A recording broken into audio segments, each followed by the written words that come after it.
In 3, 2, 1. What's up, everybody? Welcome back to this week's episode of the Tesla Geek Show. I'm Eli. And I'm Anwar Beck. This is such an exciting episode. We've got a very special guest that's going to answer all of our pertinent questions about batteries.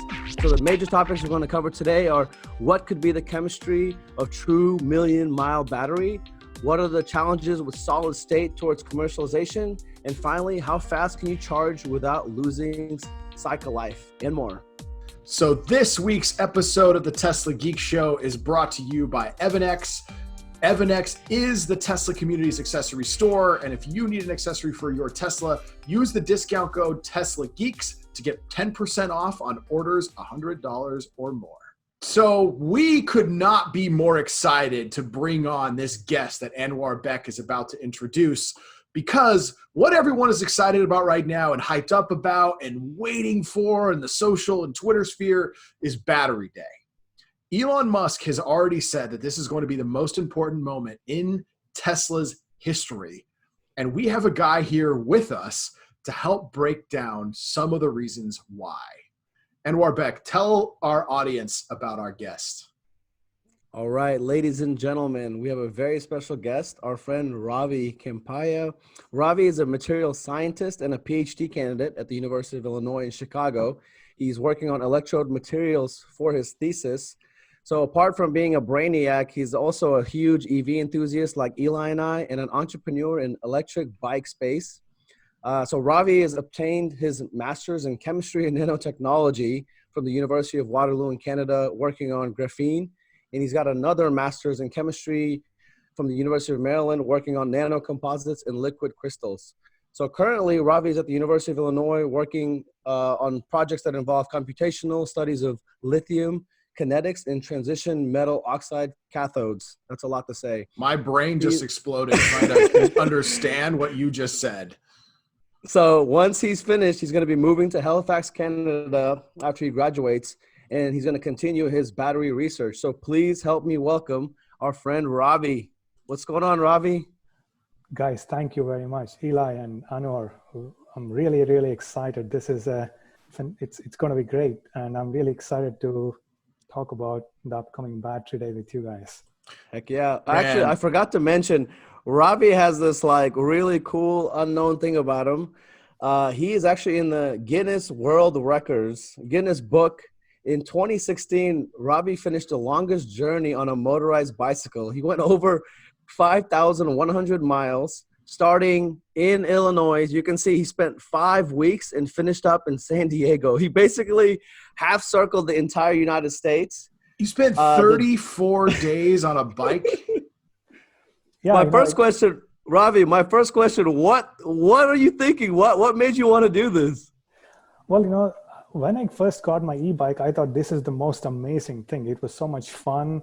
It's like new freedom. I mean, a whole new way of exploring life. So I thought I should do something to promote this technology, right? And what's the fun thing that I can do? I had this like 35 days because I was in between transition from one university to another. And I had an e-bike. Okay, I thought, okay, let's do this. And I applied and I got my approval from Guinness. And, I explored America in a way that most people wouldn't. I mean, I'm willing to say you explored America in a way literally no one has ever done. And it's proven because you set a world record while you did it. Well, it was fun and, quite an experience. Oh, and fun fact, guys, it took less than $6 of electricity for him to do this 5-week journey. 5,000 miles cost $6 in electricity. I remember when this whole like personal transportation, e-mobility thing started. Initially, I was a little skeptical until I first rode an electric scooter. And by the way, I now own 2 of them. I got top of the line electric scooters because you're right. There's something so incredible about going somewhere, getting on your electric powered device, and you just go. You're free. It's incredible. So the fact, I'm going to say, I'm jealous, man. So I don't know if you know, I run a Tesla owners club called My Tesla Adventure. I would happily have spent 34 days joining you. Congratulations. Like I'm serious. Like you did Highway 1, like, how was it going through the Midwest? Because there's parts of the country here you went through that there isn't a whole lot. Yeah. Those are the, open sky in the South Dakota, Nebraska, and those places. it was, those days were pretty harsh. It was the middle of summer. Ooh. It was hot and humid. So, but once once I got to the Mount Rushmore and then the Rocky Mountains, my God, everything was so beautiful. Montana was the most beautiful place I had ever been to. It's absolutely breathtaking. All right. That's We awesome. love your trip. And I want to dive into that in an entirely another episode. But Anwar Beck, let's jump into why we have Ravi here. What's the first topic we're going to talk about here today? Because we have three really big ones. Yeah, just setting the stage, guys. Like a lot of the time, whenever I'm geeking out with other Tesla fans, a lot of the conversation is around batteries. By batteries, and I've always he means had this these. like, man, I really want. There you go. Yeah. So this right here, what Eli and I have in our hands, if you guys know Tesla batteries are like skateboards. There's over 7,000 of these individualized batteries at the bottom of Model S, X, and Model 3 and Model Y. I've cut one of these open before. I think I've mentioned it. I took a Dremel to an 18650 and like, it's kind of like Kodak film. So I had all these questions and I always wanted to have like a technical, academic friend that understood all these things for me to ask as many questions as I wanted. So that's why Ravi is on. We've read his background. I mean, clearly this dude is very, very deep in the battery space, battery technology. We probably can't keep up with you going too deep. But Ravi, what I want to do is kick things off by talking about the big thing coming up for Battery Day is we keep talking about this 1,000,000-mile battery. So let's maybe kick it off with that topic. What is the chemistry that's involved in making a 1,000,000-mile battery? Sure. Oh, so what do you guys think could be the chemistry? I mean, so in my mind, the way I understand it is, okay, every battery, every cell has this capacity to be 1,000,000 mile in theory, but something limits each cell to degrade and then be what it is, right? Or maybe just 100,000 mile cell. I'll give what I think is the answer, or without you telling us. In my head, it has to do with impurities within the batteries. Sure. Because we had our friend Vivas on, and that was the first time that like I had this brain exploding emoji. Vivas was talking about how there's a big difference between the kind of the elements, the lithium, nickel, cobalt, graphite that's going into the Tesla batteries that are meant to last, over 10 years. Right. And then our iPhone batteries that are pretty shitty, I think, because they're meant to last 1, 2, max 3 years. Right. Here's what I think. I think there's something that's going to fundamentally change in our assumptions about batteries that's going to be required, because from what I understand, the level of breakthrough that has to happen is like, it's honestly a revolution, which means that like we have to approach batteries in a way that we haven't been doing before. And I don't know if that's going to be the anodes, the cathodes, the materials, how we apply the lithium. I'm not sure what it is, but I think it's going to be a fundamental change in process and approach that's going to completely shock the industry, because the level of leap we have to make, I think we've made a whole lot of improvements and refined the technology that exists today. So that means we have to do something entirely different. So I don't know what that's going to be, but Ravi, I hope you can enlighten us. Well, I'm glad to discuss with you guys. So I believe it's going to be a paradigm shift in the automobile space. No gasoline car can even touch. I mean, 1,000,000 miles, it's just impossible for 99% of the gasoline cars. So let's jump in. Well, can you pull up the first slide and we'll jump right in? I got you. Awesome. So what are we looking at? Because I see a lot of things that remind me of my old chemistry class in college. And I'm already starting to gray out. Well, just hold the battery that just showed us like a few moments ago, right? It is the same thing that you see exactly. So that's what we see on the left corner, top corner. And if you cut open what you're holding in your hand right now, you will have layers and layers of it. It's a jelly roll. People call it jelly roll because it's kind of wind up. And then jelly roll. Oh, by the way, guys, Ravi, let me explain. We call this is the battery cell that goes in the S and X. It's called the 18650. I didn't know this in the beginning, but 18 is the millimeter of the diameter, right? Right. And 650 is the length? 65 millimeter, yeah.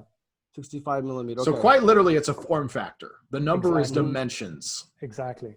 And I want to highlight this too, because a lot of people think that like Model 3 versus Model S, they just assume that like, oh, these are entirely different things. You can have batteries that have the same, appropriate makeup, but are just in a different form factor. Is that correct, Ravi? That's right. That's right.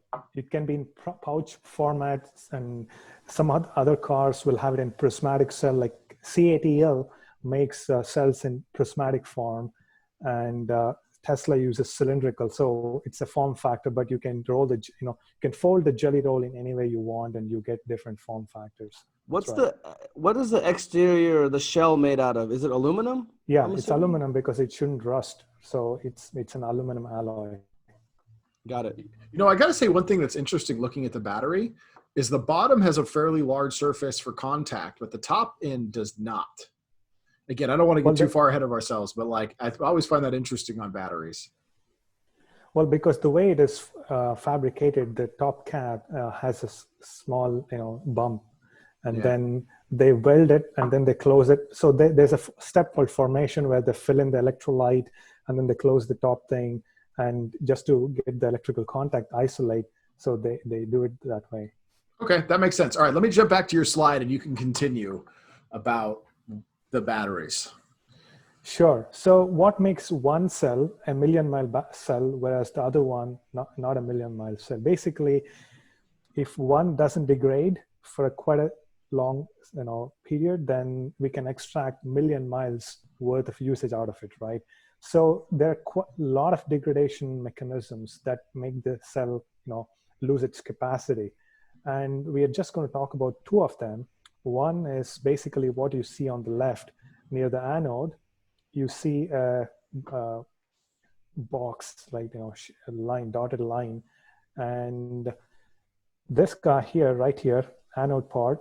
So what happens is when you start charging and discharging the battery, upon first charge, there's a film here that starts here, right here.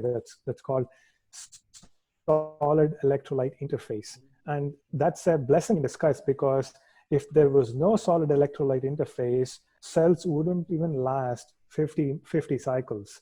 But if it has to last like thousands of cycles, this right at the interface of electrolyte and anode, we get solid electrolyte interface, and that prevents from further degradation. But over usage, that's what we see in the magnified image below. So that interface over time becomes thicker and thicker. So now lithium ions have to have a hard time going through that layer and into the graphite layer. So it becomes harder and harder. And on the other side, you have cathode, which is NMC or NCA chemistry or different chemistries, right? And each of these cathodes are comprised of thousands and thousands of particles. That's what you see on the right here.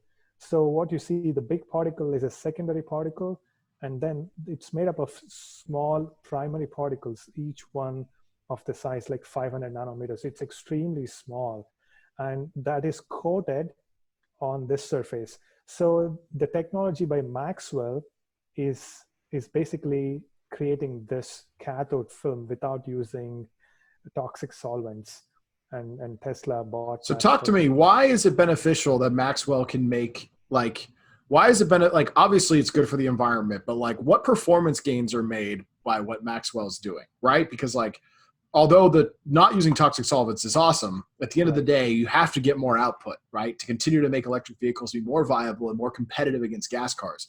So what is it different beyond just being non-toxic solvents that Maxwell has in their treatment of cathodes?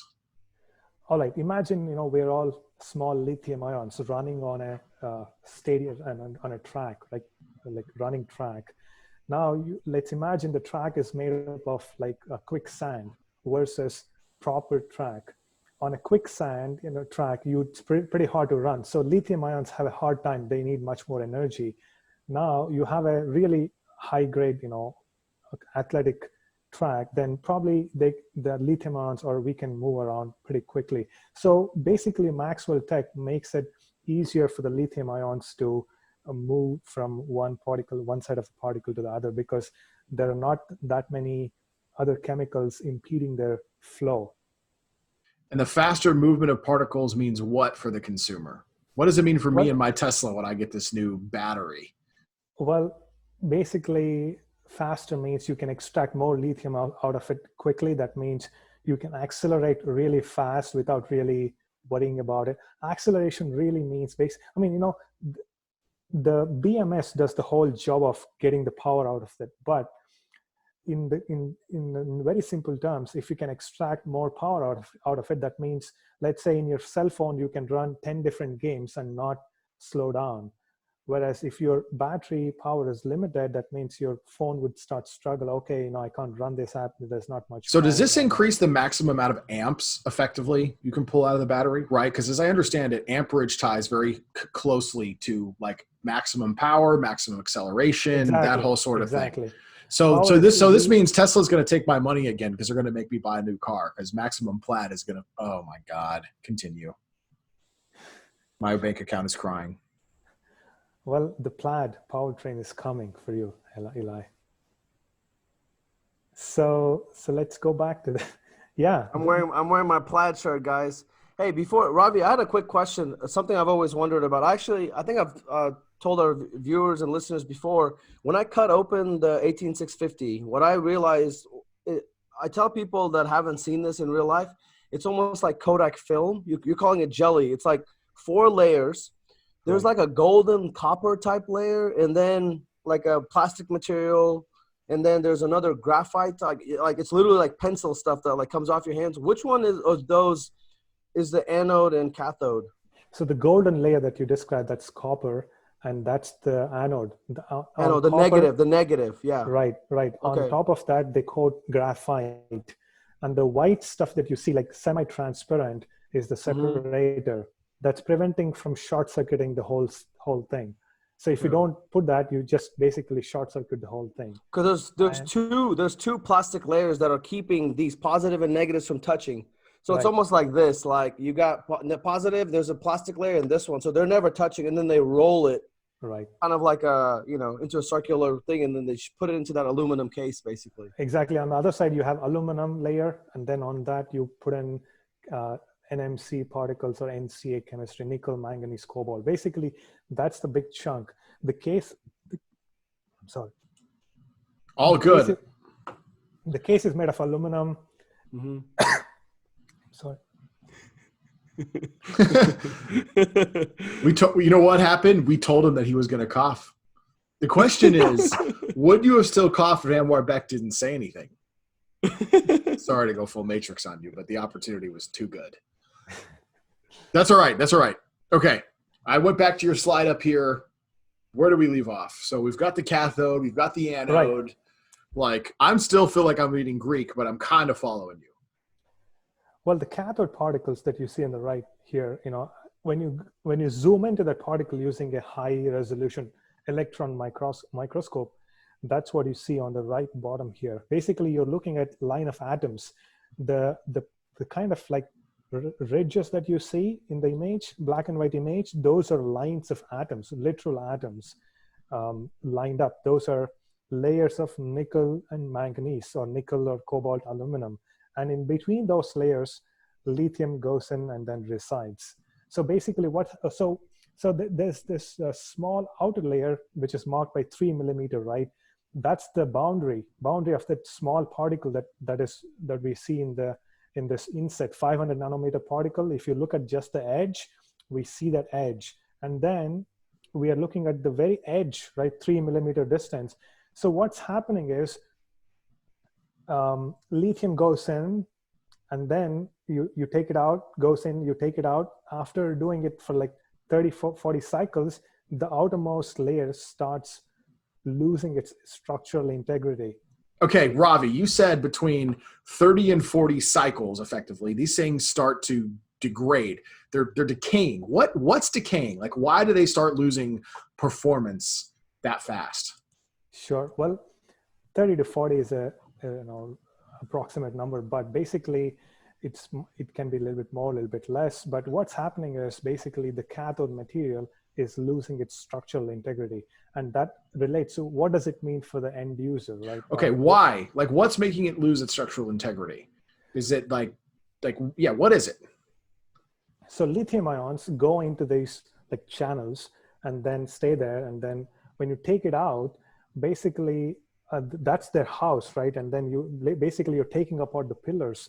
And if you take lot of lithium, let's say it had 100% lithium, and then you take 70% of it, then what happens is there's the nickel part of it actually kind of, it goes from one oxidation state to another oxidation state, and then it crumbles. So basically it just falls upon itself, and that perfect structure basically over time just keeps degrading or decaying. Like that's kind of what you're saying, huh? When exactly. The electrolytes keep going back and forth. So that's just kind of the cost, right? So like if we could just keep these things in one state or the other, we'd have no decay. But if we kept it one state or the other, we wouldn't have the ability to cycle batteries. Okay, I'm understanding. So if you want to get a 1,000,000-mile battery, right, we somehow have to keep the structure intact. If we don't, then there's no 1,000,000-mile battery. So what you're seeing there was like rows of atoms, right? Nickel and manganese. And then in between those rows, you have lithium residing in there. Mm-hmm. And once the lithium comes out, those rows start collapsing into small grooves and then tunnels. And that's what we call spinel structure. And if you take more lithium out of it, then it becomes completely closed. Basically, now lithium can't enter that space again. And that's when Tesla loses its range. That's why we put that graph, right? Initially, you're getting 315 miles. After a year, maybe you get 300 miles. Where did that 15 miles go? Basically, lithium was able to go into certain spaces. Now it's unable. What you see on the right and left bottom and the right bottom, exactly that. The yellow dots are lithium. Before they had space to just kind of stay in between those layers. On the right bottom, you see there is no space for them to reside. It's all packed in. So that's exactly what happens. And that's exactly what happens to, and this is actually NCA chemistry. And if it happens, your Tesla will lose some range. And so I have a question. At what order of magnitude can we manage chemistry? And the reason I ask this, right, because like obviously if we could manage this at an atomic or cellular level, right, we could solve these problems. At what order of magnitude can we actually manage the chemistry actively going on in a cell? Well, I would say microscale. You can design particles and surfaces at the microscale.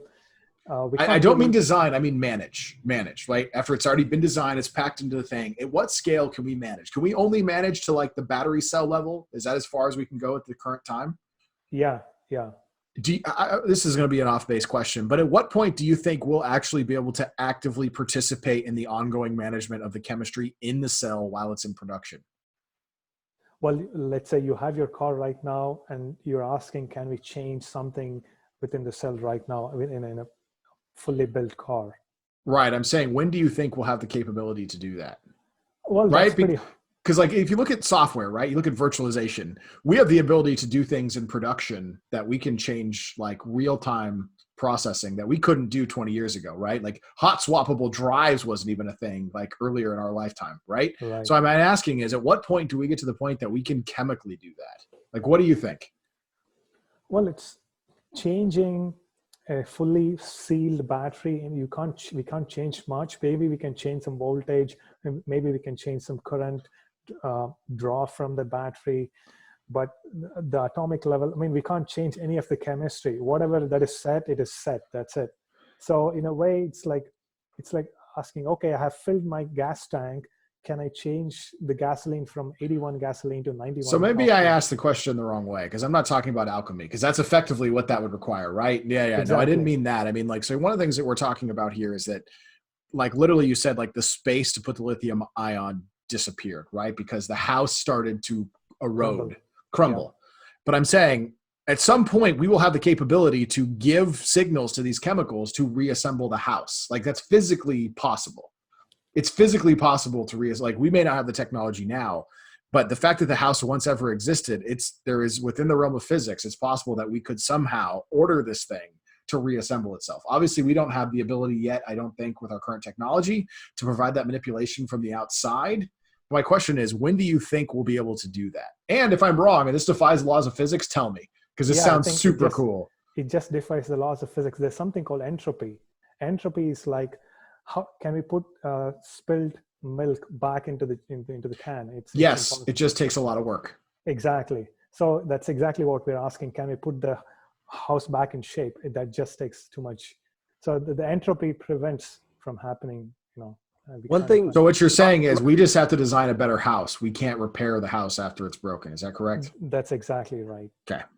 one thing that is really fascinating to me about this chart, this, the remaining range, and you can see on the x-axis is the amount of miles you drive, is just the delta between. It's almost like no battery packs are not made the same. Do you see how much range, there's a trend there, but maybe Right. you can talk to that. Like why, like that means Eli's, P100D battery that's in his car is significantly different performance-wise on this chart than somebody else's. What is that? Why can't, like in a theoretical world, wouldn't this be a straight line, even if it is a decline like that? Well, it depends on a lot of factors. For example, let's say you live in Texas, I live in, let's say, Minnesota. The temperature variation is huge, right? And that temperature plays a huge role in the health of the battery and what happens to these cycles. So if you, hot temperature, I mean, really high temperatures, it's pretty bad for the cell chemistry. It basically accelerates the crumbling of this house.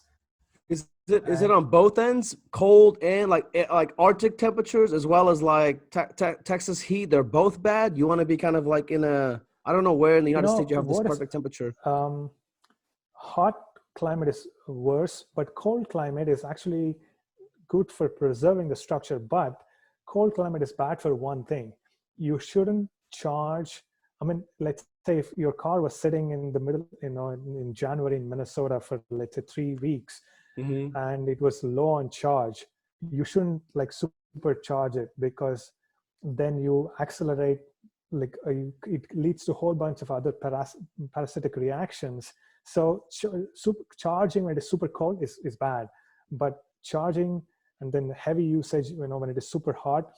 Basically what happened with Nissan Leaf, right? That's a classic example.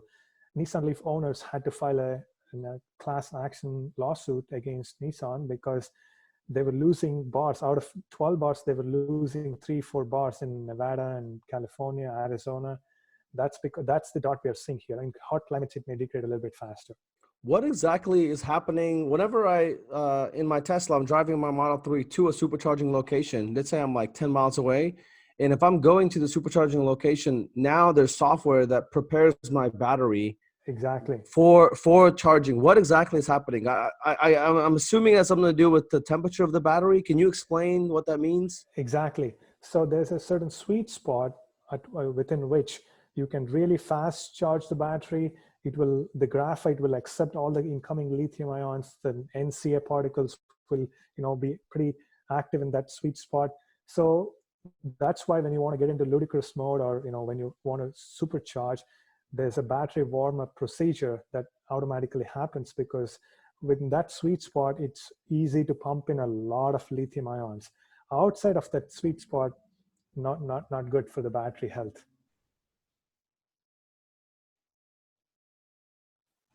So that begs another question too. And let me share a slide that you gave to us. It's like this certain super pertinent to what we're talking about. We're talking about temperature. And the biggest one has been, now again, we know this has been solved by the Model Y, but I don't own a Model Y, neither does Anwar Beck or most Tesla owners, because they haven't delivered very much. So why are we losing so much range in winter? Because anybody who's driven in very cold weather, they know that like you've got to kind of take it, and to be safe, you got to really be conservative. Sometimes even cut it in half if you're going to make sure you don't end up in a jam. But again, not the case with the Model Y, but why is that for all these other cars? Like what's happening at a battery level that is making these things like shit the bed effectively? Sure. Well, lithium ions will have a hard time going from cathode to the anode and anode back to the cathode, because what you see here is they have to traverse through this middle region that is filled with electrolytes. And in the summertime, when the temperature is, let's say, 75, 80, it's like swimming in the ocean, pretty pleasant. Lithium ions have no problem going from one side to the other. But when it's super cold, and on top of that, you don't have any thermal management. For example, in the case of Nissan Leaf, they didn't have liquid cooling or thermal management. It was just air cooled battery, right? And the cells would get really cold. And that's like swimming in Arctic Ocean. I mean, how many of us can swim in the Arctic Ocean? So the electrolyte in between these anode and cathode becomes like thick slurry. I'm not going to lie, that man in that photo looks way too happy for being in a freezing cold ocean. Like, why isn't he panicking? He looks way too comfortable. Norwegians are insane. Norwegians are insane. He's a million-mile man. Yeah, million-mile man. I like that. Probably somewhere in Siberia. And in chemistry, we study this, right? When the temperatures are high, there's an Arrhenius plot that says with temperature, the reaction goes faster and faster to a certain extent. And in really high temperatures, things can happen really quickly. So if you want to, why does you go to Siberia, you find this dinosaurs and mummified dogs and animals preserved. Why is that happening? Because we slow down decay. Exactly. Literally, that's what refrigeration does. That's what freezing does. We slow down the decay of particles. Exactly. We literally, this is something I do know, because as particles get colder, literally they move slower. And absolute zero, which is actually more theoretical than real, they stop. And if you can make something stop, it will stay in perfect stasis, right? Like, because the particles have no chance to decay. Although, as my understanding is, absolute zero is a theoretical construct, and we can't ever actually get there because the amount of energy it takes. It's like kind of trying to go faster than the speed of light, right? But yeah, it's crazy because like in theory, you'd think it would make it last longer, but you have a huge performance hit. Like everybody I know when I was a kid, they put their batteries in the refrigerator. Well, it's true. In fact, Professor Don was mentioning this. He has some cells from 1995, and even now they have 95% capacity. Over 25 years old, and they were all preserved in some refrigerator, and you can maintain them forever. So temperature plays a huge role, and that's why Nissan had some success in Scandinavian countries, but they had lots of problems in Arizona, Nevada, California, because temperatures are really high. And so maintaining sweet spot, the temperature zone, is really critical for the longevity. I think I've got in my head at least, Ravi, after everything that we've discussed in the past few minutes, what I'm imagining is this, okay? Like visually, an analog to somebody who's not a double master's PhD in battery tech. What I'm imagining is cathode, anode, what you said. In my head, I'm thinking kind of like a beehive, right? There's a negative beehive and a positive, and the bees zipping back and forth could be the electrolytes. So a lot of what we're discussing is the reason that it's hard to maintain the million-mile battery is because as the bees are going back and forth, the electrolytes cycling back and forth, the hive is like crumbling basically over time, correct? Right. And that's why then the bees don't have enough of these places to go back and forth in these things. It's kind of like it's a structural issue. Right. So that's one aspect of the degradation. And what happens is you also, let's say, if you kill the bees, then there are not enough bees to go around. So lithium ions get trapped in these kind of, unwanted reactions, and they become like solidified, and then they stick on to the surface of anode or cathode. And basically that's called inventory loss. So in that case, there's not much lithium going around. And what happens is so we call voltage fade, and there's capacity fade. If the house crumbles, then there's not much storage. That's called capacity fade. And then there's power fade. Basically, there's not much lithium going back and forth. Then it becomes harder to get more, energy out of the cell. So these two are the dominant mechanisms of degradation. If you can prevent these kind of degradation, right, then you literally have a battery that lasts more than 1 million miles. So let's speculate for a second. What do you think of those two examples that you talked about? Let's use this analog, the beehive versus the bees dying off over time. What do you think Tesla's focused on in both areas, or is one more important than the other in order to create this million-mile battery? Well, both. I mean, they're working on, it's a very complex problem, scientific problem. It's really a complex and hard scientific problem. So what they're doing is basically using Maxwell's cathode, and there are other chemistries they have invented. So they're making the house so strong that lithium ions can go back in and out thousands of times without crumbling. That's one aspect. And then to make sure these lithium ions don't get lost in these unwanted reactions, they use something called electrolyte additives. These additives are extremely important. And if you had watched some of the videos by Professor Don and many others, you will see without these, these additives make or break the cell. If you have the right kind of additives, you can get 5,000 cycles out of your cell. If you don't have, it's like iPhone, or any phone. Within 1 or 2 years, it dies down. So EV grade batteries are different from phones because they use all kinds of additives to make sure it lasts forever. So you talk about additives. We talked a bit about thermal management. We talked about doing a better job with the house. But let's talk about the holy grail of batteries and what I think a lot of people expect are going to come out of Battery Day. And that's solid state batteries. This has been the hippies' wet dream for since the 70s. And a lot of people believe that it's finally here. Now, us, the Tesla geeks on this show, don't. But more importantly, neither do you, and you're an expert. So where do we start? Tell us where things really are at with solid state batteries. When you think they're coming, when you think they don't coming, what challenges are left? Ravi, I'll leave the floor to you. Well, solid state, it's a fantastic concept, but we are at least, I would say, 5 to 6 years away before any commercialization happens. People think solid state is like solid state drives in your laptop. You swap in the spinning hard drive with solid state and everything becomes faster. That's not the case here because, well, in theory, solid state battery makes it extremely safe because you completely remove the electrolytes in between space, and then you put solid electrolyte, then you can puncture the cell, it won't catch fire, everything is safe. But so that concern seems a little bit overblown in the sense that these cars almost never catch fire, and they catch fire at a rate that's a fraction of what gas cars do. So anyway, continue. Well, you basically increase the safety factor by 2 or 3, then people will be absolutely sure, okay, my car is never going to catch fire, that's fine. And the problem is when you bring in too many interfaces, you have an anode and then you have solid electrolyte, you have cathode, you bring in too many interfaces. Whenever you have too many interfaces, the resistance goes exponentially higher. And lithium ions have a really hard time going through some of these solid state electrolytes. It's not as easy as it is in liquid electrolytes. So the conductivity is so low that, let's say Tesla Model 3 has about 260 watt-hour per kilogram. And to get the same kind of capacity and then conductivity, it's so hard in solid state electrolytes. So Toyota attempted this. They have been working on it since 2010. And even now, they don't have a commercial model that makes sense economically. You can build a cell that costs $50,000, but who's going to purchase a car that costs $200,000 just to go 200 miles?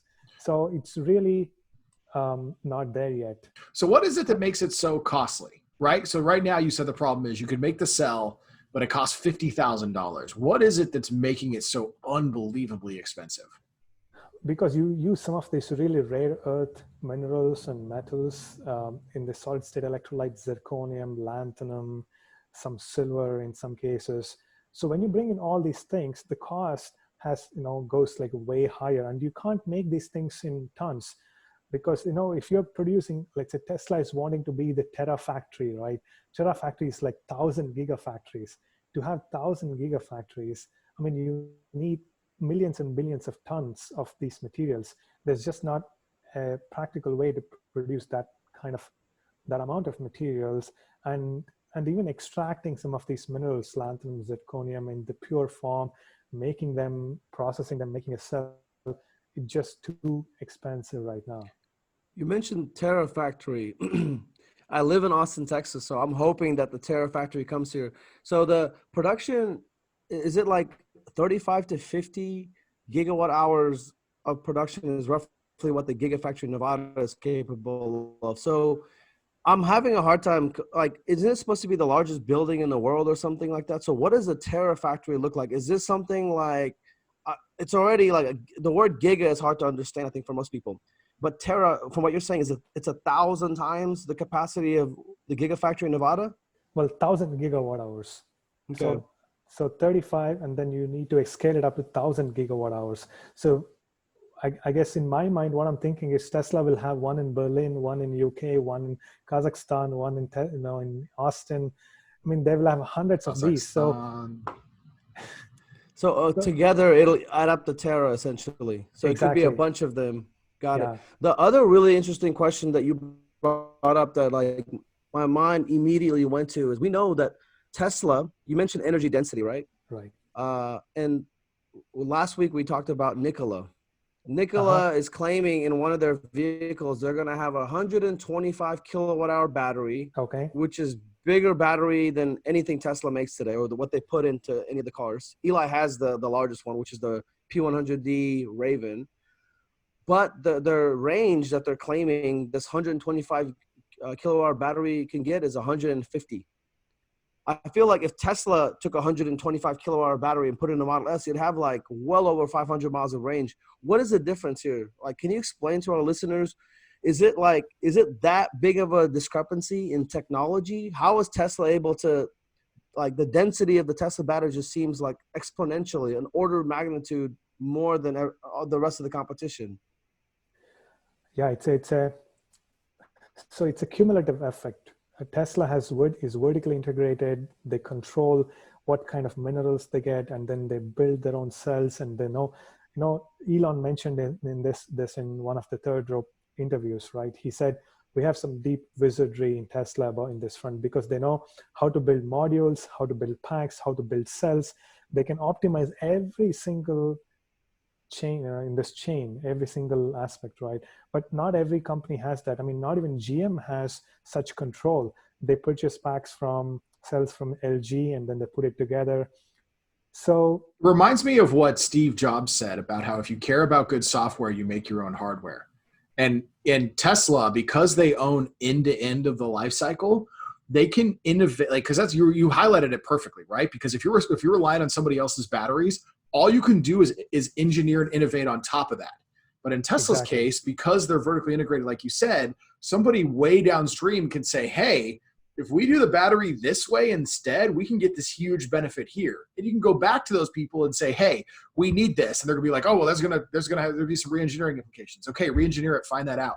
They actually can find optimizations on the entire spectrum, then make an informed decision whether they want to invest in that or not. Where everyone else is like, here's the batteries, good luck. They've got a maximum potential delivered with, they're unchangeable, we mass produce these, that's it.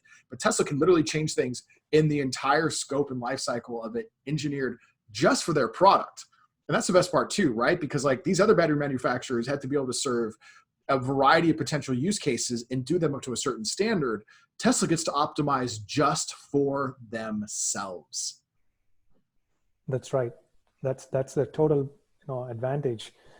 If they can optimize the cell chemistry, which many of the other companies don't have that kind of control, then it gives them a huge lead. And they're working on anodes, they're working on cathodes, they're working on electrolytes, they're working on cell to pack technology. They're eliminating the modules and they're doing something called tabless. Basically, they're making the pack much more efficient. So they bring in, and then on top of that, you have Maxwell, High-Bar to make it more efficient manufacturing. So it's just a cumulative effect of all of this. So that's why maybe Nikola can probably like 125 miles, and then Tesla probably can do 200 plus. That's a big, Oh efficiency. man, he mentioned Nikola. You should probably not get me started on that one. I'm going to let that one go. So fraud. So the other question that I have that's exactly along this line of thinking is, so Tesla has finished the sexy lineup, right? There's the S, the 3, the X, and the Y, and they're about to begin. The Cybertruck is in the works. You've got Semi, I guess the Roadster. It seems like a lot of people in the Tesla community are speculating that the difference between sexy, which already exists and they're selling, and there's a certain chemistry with the batteries, is that Tesla has something that they haven't. That's why people keep saying, oh, there's a solid state. They think that they're about to do something revolutionary because Cybertruck goes over 500 miles of range. Roadster goes 620. These are things that don't add up with what we know about batteries today and the cars we're driving. It seems like there's a magnitude change in what they're doing. Can you talk to that? Like, is this something, is Elon thinking incrementally, like exactly what you said, that whole supply chain, we just keep 5% better every few months and we get to this point? Or do you think they're going to come and like introduce something we're all just going to lose our minds and it's going to change everything that we knew about battery tech in this range? Well, I think they're going to introduce, I don't have an exact idea what he's going to announce, but by reading all the literature, scientific literature, and then patents and stuff, you can at least have an educated guess at it. So one of the things they're going to do is reduce the amount of cobalt way down. So their cost becomes less than anybody else on the market. They're like at the cell level, if they're already at 990 or less than 100, I mean, that's like a huge advantage over everybody else. And that's one. And then they're going to make this like what we talked about, cathode material, right? Build the house so strong that they basically every battery that comes out of their factory is a 1,000,000-mile battery at that stage. They're working on that kind of cathodes. And then they have reduced amount of cobalt. And then they're also working on anodes. So if you followed the news, they purchased some company in Colorado. It's called Sil-Ion or Silicon. They make silicon anodes, right? That's the next. So Tesla is already thinking 10 steps ahead and they're building next gen anodes. But that may not make it to the Cybertruck right away because that's still way ahead. But we can certainly see much improved anode, cathode, and then electrolytes. So these will result in a cost. I mean, once you get $90 per kilowatt hour, I mean, no gasoline just can match at that level. So I think in my understanding is that they're going to introduce not only these chemistries, a new way of making cell. They have been talking about, there are some hints that there'll be a new cell format, maybe slightly different, and they're going to introduce this tabless construction method. So, and then on the other end, manufacturing end, we have high bar systems, a way of injecting electrolytes into all of these, so that makes it faster. So, by the way, I'm going to ask a question because like every time I hear electrolytes, all I think of is Gatorade. What is an electrolyte from the standpoint of Tesla batteries? So right now what they're using is basically organic salt in liquid, and it's not like huge, it's not like floating around, but it's a very thin layer between cathode and anode. So electrolyte basically gives a conductive medium for lithium ions to move through. Got it. So they move well through sodium, right? As I understand, it's the same why sodium is so important to our body, because electrical signals need this saltinous liquid to transmit signals. Is that an accurate statement? Well, we don't have sodium, but some salts, yes. Basically, what type of salts do they use? Because I understand in batteries, I guess human bodies use salts. What type of, or sodium, but what type of salts are these batteries using? So they use something called lithium phosphohexafluoride, LiPF6. Basically, it's a salt of lithium, and what it does is, so when lithium ions start moving from one end to the other end, it gives them a solvation shell, and so it kind of takes them from one end to the other end without consuming lithium ions. So I think I just asked the worst question ever because I just gave away how much I do not understand batteries. So thank you for your answer on this. So the electrolyte is the lithium, right? That's the lithium ion. No, lithium salt, but there are lithium ions in the cathode also, and then there's lithium in the electrolyte as well. Oh my God, my mind has just exploded. I don't even know if I can handle all this. I can, but like, this is crazy. So let me ask something that's actually going to put it in context for Tesla owners, and that is cycle time, right? So everybody's all about how do we charge, put more energy in the car faster. And I mean, there's wide ranges of what people want, but ultimately the ability to charge up to 80% in 15 minutes is kind of like the ultimate goal, right? Right. So talk to us about what are the limitations, what are the costs, what's stopping us from being able to do that right now? Fast charging is the holy grail, right? If you can charge your car in 15 minutes, I mean, nobody would have range anxiety. But if you try to charge your battery in 15 minutes, you can charge it, but if you do that, you end up with unwanted reactions in the cell, and that degrades the chemistry. So what happens is, it's like when you fast charge the cell, it's like a Black Friday stampede. Everybody, all the lithium ions are trying to go to the other end so quickly.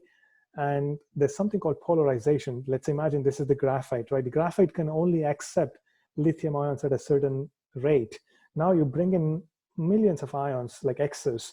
Suddenly graphite is unable to accept all of those in, and then it has to go inside the graphite. So they get coated on the graphite. It's called lithium plating. And there's a slide, if you pull up, you can see the picture. Lithium plating happens on graphite, and that consumes lithium. So then you won't have enough lithium to shuttle back and forth. So you lose range. So to avoid that, you have to design new electrolyte systems. So, and also high quality graphite. I think this is what Vivas was talking about. You need to have really high purity graphite, and that can accept lithium at a faster rate, and new electrolytes that can deliver these lithium ions at a faster rate. And if you charge them, so as you know, power is equal to I squared R, VI, right? So if you bring in more lithium ions, then it's going to heat up, and that's going to be problematic. And then there will be reactions on the cathode side as well. So if at that really fast rate, the cell heats up. If you don't manage the temperature, it's going to lead to some bad results.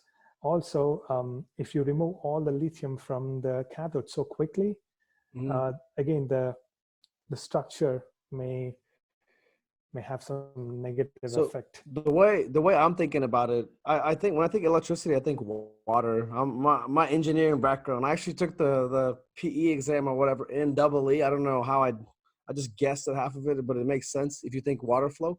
But when I'm supercharging my Model 3, it's basically like a fire hydrant, right? I'm injecting a lot of electricity into the battery pack. Right. And then when I'm plugged in at home on a NEMA 1450 or whatever, the 220, that's almost like a water hose.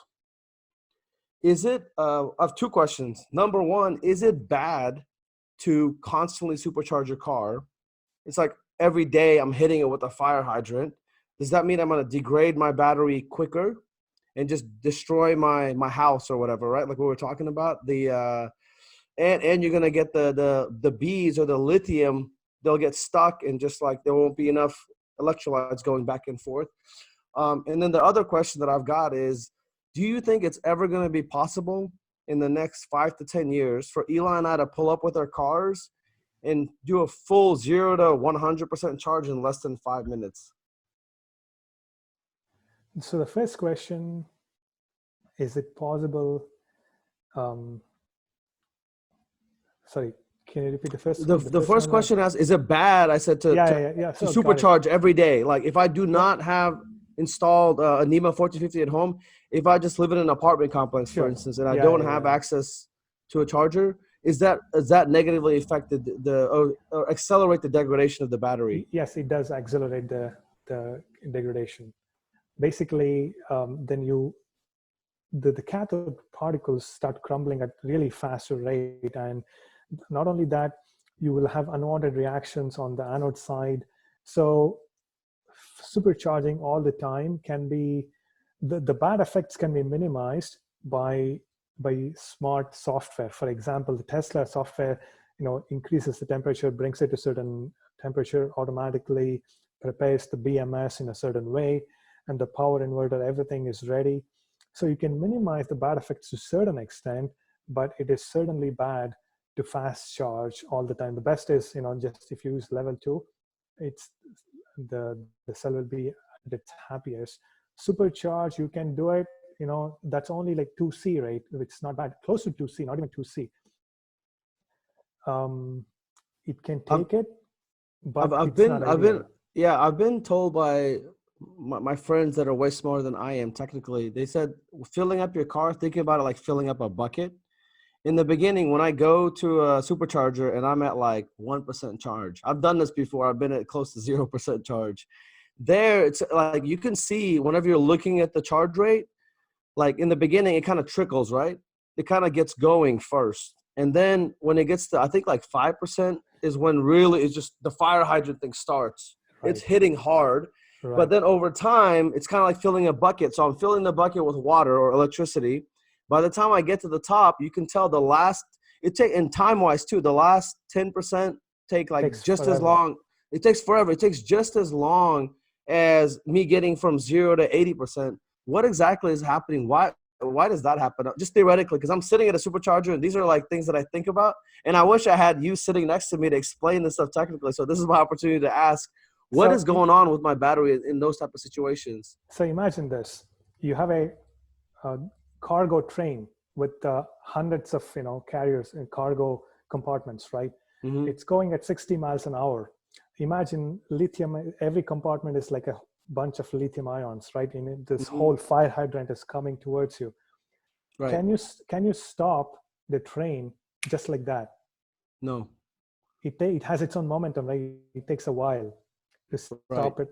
So similarly, you have millions of lithium ions coming in, and in the last 10%, what happens is so there's something called constant current and then constant voltage. The last 10% is when the balancing happens, and it switches to something called constant voltage mode. Basically, initially you put in all the millions of lithium ions in, and then slowly you're bringing all the cells to the same level. Mm. And it takes a while to stop it. You can't simply stop it just like It's that, like that moment. It's like the momentum thing that you're talking about.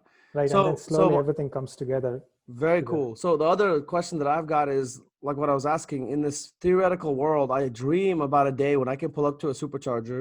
Eli and I can literally, like, if we're gonna go use the restroom, can I charge 0 to 100 in less than 5 minutes? Is this theoretically possible? What needs to It, happen for this to be I'll even take 0 to 80 in 5 minutes. Like that would be stunning. it's already possible. There's a chemistry called lithium titanate. You can, so there's this guy drag racing channel. I don't know. There's a specific dedicated channel on YouTube, drag racing. I don't Drag times? drag times. Yes. Yeah, So, that's our friend. Yeah, Yeah, Brooks, man, he's awesome.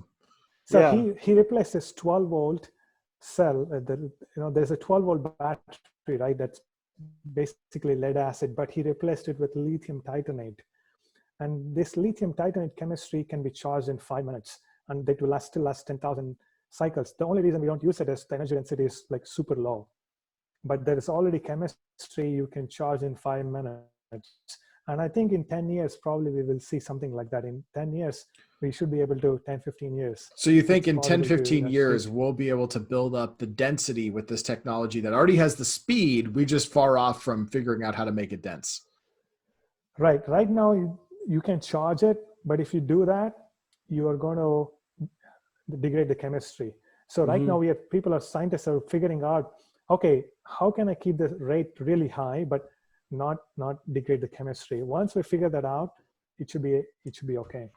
Well, So I have a question about the Roadster. You guys know I won a couple of Roadsters. I'm super excited. I've actually been I was one of the first people to ride in the Roadster. Do you think the Roadster has a 200 kilowatt hour battery? And for that kind of performance, 0 to 60 in 1.9 or whatever, it's like crazy, right? The amount of battery, the electricity that's going to the motors. What is the holy grail? How are they able to do this? Well, they have new power electronics. They have silicon carbide power electronics. Everybody else is using IGBTs and other power electronics. And right now, it's only limited by the traction of the wheels. It can even spin faster. 10,000 Newton meters of torque is extremely, mind-bogglingly high. But then right now, it's only limited by the tires and the friction between the tires and the road. If you can somehow improve that, with the boosters and the rocket boosters and everything, it'll go even faster. But the plant powertrain is a new version, right? A different. So this is the advantage with Tesla. They know exactly what kind of winding within the motors, what kind of magnets, what's the design of the magnets. If you watch Sandy Munro in great detail, he was talking about how Model Y magnets are slightly different from Audi e-tron magnets, how they're arranged, and the way that it is wound. So they are changing the motor design, they're changing the powertrain, they're changing the BMS, they're changing the power electronics, they're changing the cell. So with all these things, it's a total package, what you're saying. It's exactly. Software, hardware, everything. Ravi, I want to say, man, I want to thank you for being on the Tesla Geek Show. And before we have to wrap this up, tell us what you're going to work on next and where people can find you. Sure. Well, I'll be graduating with my PhD in a few months, and I'll be moving to Canada to pursue battery research involved in this very space related to Tesla and everything. And people can find me on LinkedIn, Ravindra Kempaya. I'm available there to connect. Tell us a little bit about this electric bike space that you're entering in. What's that all about? And can we invest? Well, I would love for you to invest. So, electric bikes are taking off in a big way, and that's been my big passion. So I'm hoping to start the company in Canada as soon as I graduate. We're hoping to design some really low maintenance, high efficiency electric bikes. We want to be your beta testers. Yes. For sure.